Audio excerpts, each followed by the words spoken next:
Good morning. मैं Chandraprabha, lecturer in special education intellectual disability, Gyanodaya Samekit Sansthan Azamgarh. आज मैं आप लोगों को DED SCID second year semester 4 paper 12 unit 2.4 पर चर्चा करूँगी। Number concept, teaching of basic concepts like quantity, shape, size, money and measurement. संख्या अवधारणा, मात्रा, आकार, आकृति, पैसा और मापन।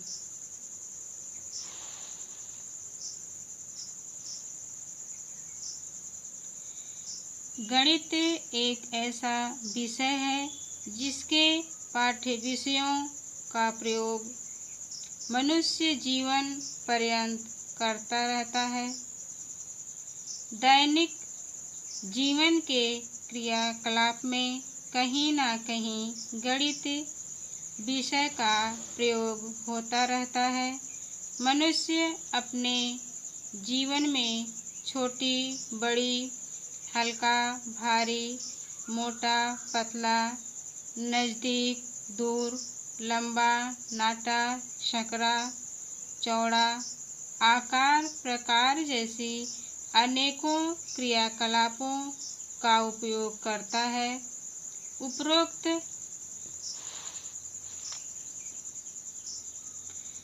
सभी गणित बिंदु गणित विषय प्रकरण के रूप में परिलक्षित होते हैं। गणित विषय मनुष्य के जीवन का एक अभिन्न अंग रहा है। मनुष्य जीवन में बहुत सारे क्रियाकलाप करता रहता है, जिसमें गणित कहीं ना कहीं जुड़ी रहती है। संख्या के बिना गणित की कल्पना करना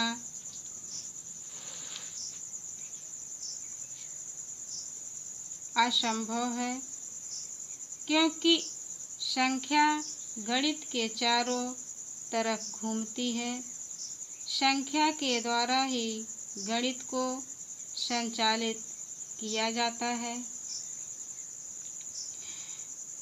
0, 1, 2, 3, 4 आदि को हम संख्याएं कहते हैं।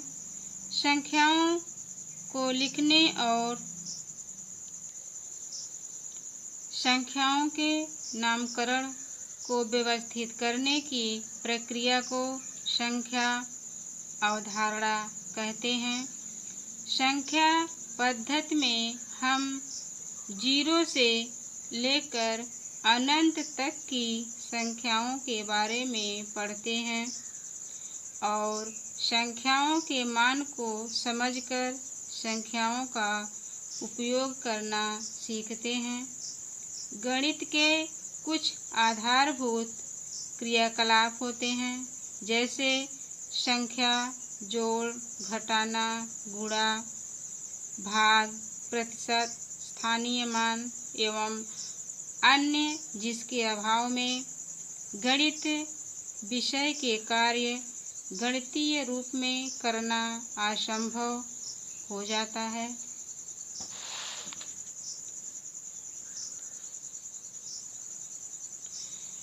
आमतौर पर सामान्य बच्चे मात्रा, आकार, आकृति, पैसा, रंग इत्यादि की अवधारणा खेल खेल में सीखते हैं, जिसके लिए उन्हें माता पिता, भाई बहन और साथ में खेलने वाले बच्चों का सहयोग प्राप्त होता है। परंतु बौद्धिक अक्षम बच्चों के लिए इन अवधारणाओं को सीखने में बहुत कठिनाई होती है। ऐसी स्थिति में विशेष शिक्षकों को उन्हें इन अवधारणाओं को निम्नलिखित क्रम में सिखाना पड़ता है, जिससे बौद्धिक अक्षम बच्चे आसानी से सीख सकें।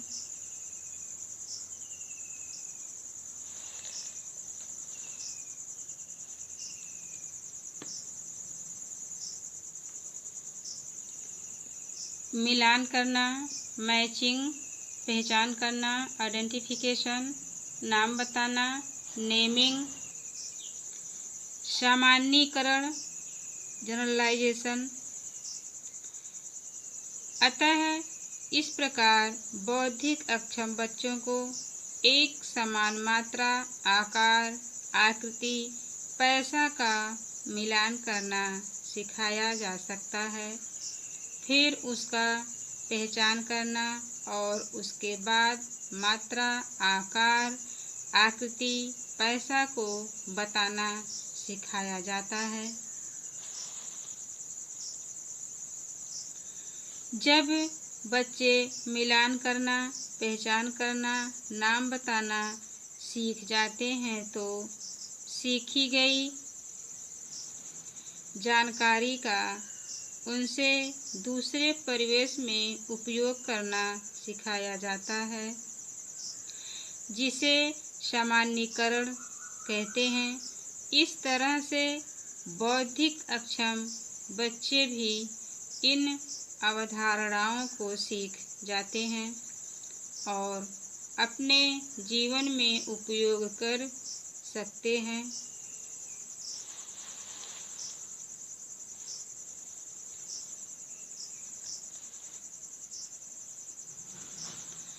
मात्रा, क्वांटिटी।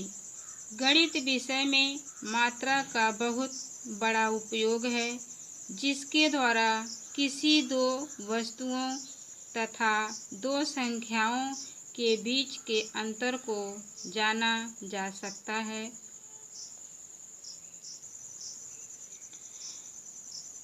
मात्रा एक गुण है जो बहुलता या परिमाण के रूप में अस्तित्व में हो सकती है। मात्राओं की तुलना अधिक, कम या बराबर के संदर्भ में या कोई मापन के मात्रक के संदर्भ में संख्यात्मक मूल्य निर्दिष्ट करके की जा सकती है। गुण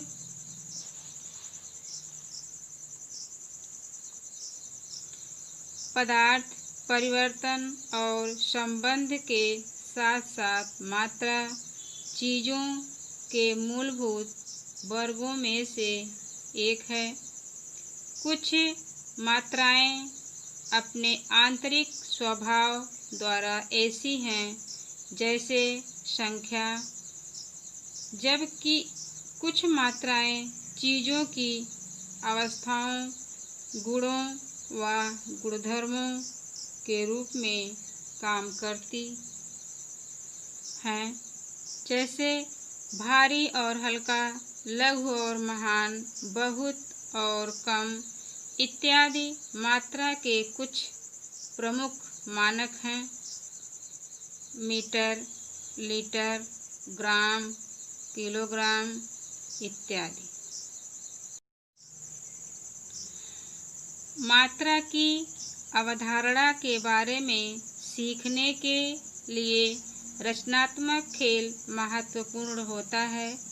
कम उम्र में एक बच्चा अपने हाथ में एक वस्तु को पकड़ सकता है या 5 अलग-अलग उंगलियों को देखने के लिए उंगलियों को अलग कर सकता है। एक डिब्बा खाली करते समय बच्चा समझ सकता है कि उसमें कुछ खिलौने हैं या कई खिलौने हैं।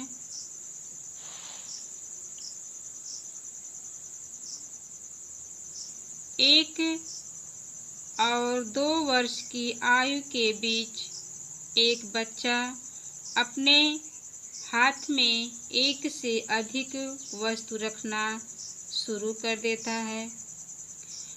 एक बच्चा वस्तुओं के गुणकों के साथ बातचीत करके गिनती के बारे में जागरूकता हासिल करता है। चूँकि विकलांग बच्चों को एक समय में एक से अधिक खिलौनों को रखने में कठिनाई हो सकती है, ऐसे वातावरण को बनाने के लिए देखभाल की जानी चाहिए, जहां गुणक उपलब्ध हों। एक कमरे में कम से कम 2 या 3 के समूहों में वस्तुओं को लटकाकर मात्रा की अवधारणा सिखाया जा सकता है।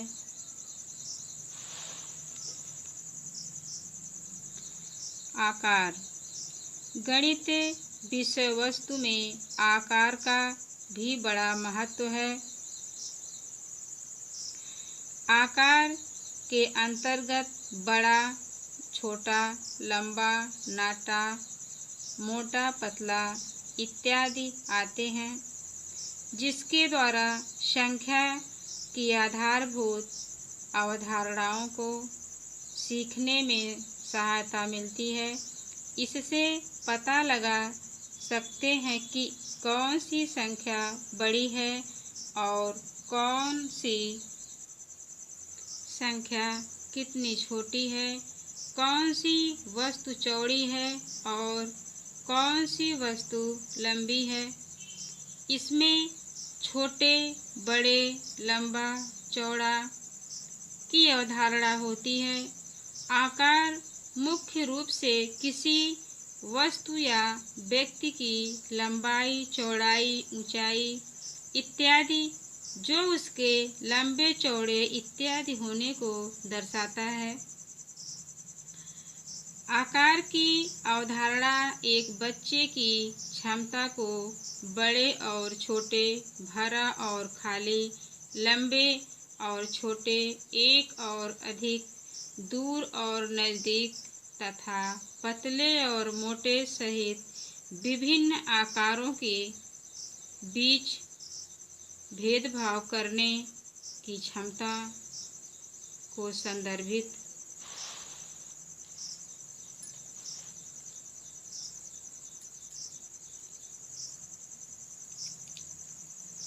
करती है। बौद्धिक अक्षम बच्चों को आकार की अवधारणा का ज्ञान कराना कठिन होता है। ऐसे में उन्हें आकार सिखाते समय उपयोग की जाने वाली वस्तुओं में अधिक अंतर होना चाहिए, जिससे वह बड़े और छोटे, लंबे और नाटे, एक और अधिक के बीच आसानी से अंतर बता सके।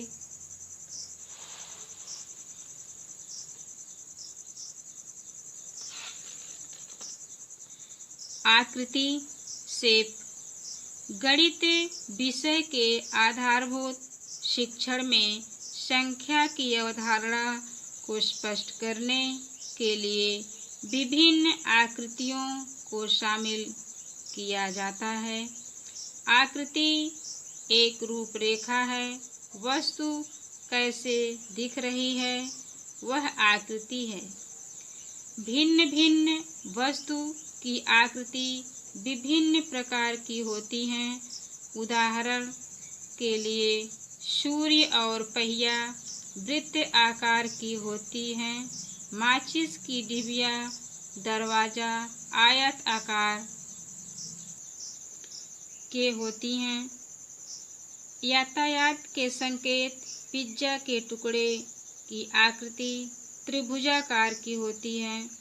कैरम, शतरंज के बोर्ड की आकृति वर्ग आकृति की होती है। अंडे की आकृति अंडाकार होती है। हमारे आसपास की दुनिया में जो कुछ भी हम देखते हैं उसका आकार होता है। हम विभिन्न मूल आकृतियों जैसे गोलाकार, वर्गाकार, आयताकार, त्रिभुजाकार, अंडाकार, प्रिज्म, सिलेंडर और हमारे आसपास की वस्तुओं को देख सकते हैं। आमतौर पर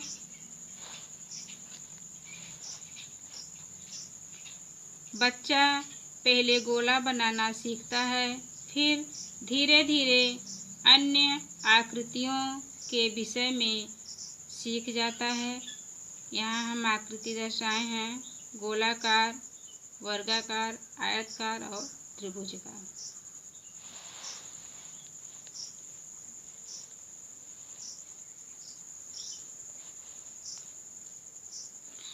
पैसा, मनी। मनुष्य की आवश्यकताएं अनंत होती हैं और उनकी पूर्ति करने के लिए मनुष्य धनार्जन करता है। कितना धन कमाया, कितना धन किनसे लिया, कितना धन किनको दिया, इन सभी का हिसाब पैसों से होता है। प्राचीन समय में किसी से कोई वस्तु खरीदते थे तो उसके बदले में कोई वस्तु दिया जाता था, परंतु वर्तमान में कोई वस्तु खरीदते हैं तो उसके बदले में पैसा दिया जाता है।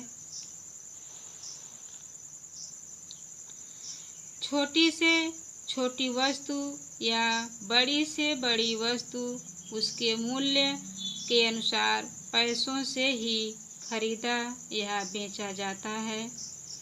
इसलिए पैसा मनुष्य के जीवन का एक अभिन्न अंग बन गया है।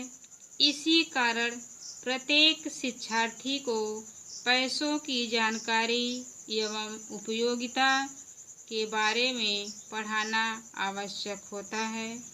रुपये पैसों की सहायता से शिक्षार्थी को संख्याओं का बोध कराया जाता है।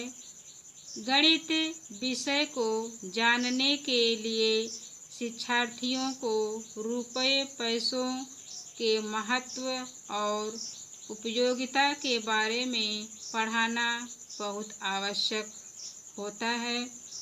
उदाहरण के लिए शिक्षार्थियों को 1, 2, 5, 10, 20 के सिक्के तथा 1, 2, 5, 10, 20, 50, 100, 200, 500, 2000 के नोटों को दिखाकर समझाना आवश्यक होता है। रुपये पैसों की कीमत एवं जानकारी सिखाकर बच्चों को मार्केट में उनका चलन व लेन देन सिखाया जा सकता है।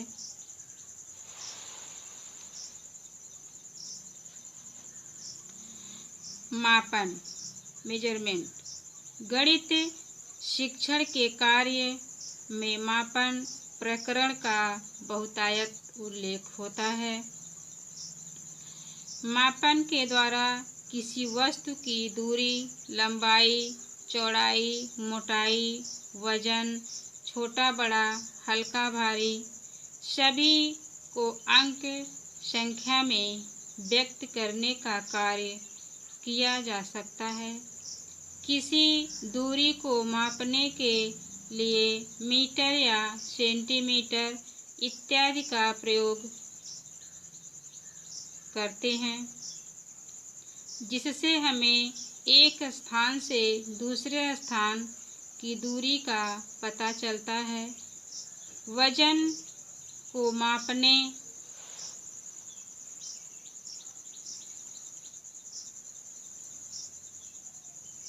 के लिए टन, कुंतल, किलोग्राम, ग्राम इत्यादि का प्रयोग करते हैं, जिससे हम किसी वस्तु के वजन को माप सकते हैं, जैसे फल, मिठाई, अनाज इत्यादि। उसी तरह अगर द्रव पदार्थों को मापना हो तो लीटर, मिलीलीटर इत्यादि का प्रयोग करते हैं, जैसे पानी, दूध, तेल इत्यादि। समय के लिए वर्ष, महीने, दिन, घंटे, मिनट और सेकंड इत्यादि का प्रयोग करते हैं। जैसे व्यक्ति की उम्र, किसी कार्य को पूर्ण होने में लगने वाला समय, समय के मापन के लिए घड़ी का प्रयोग किया जाता है। समय किन्हीं भी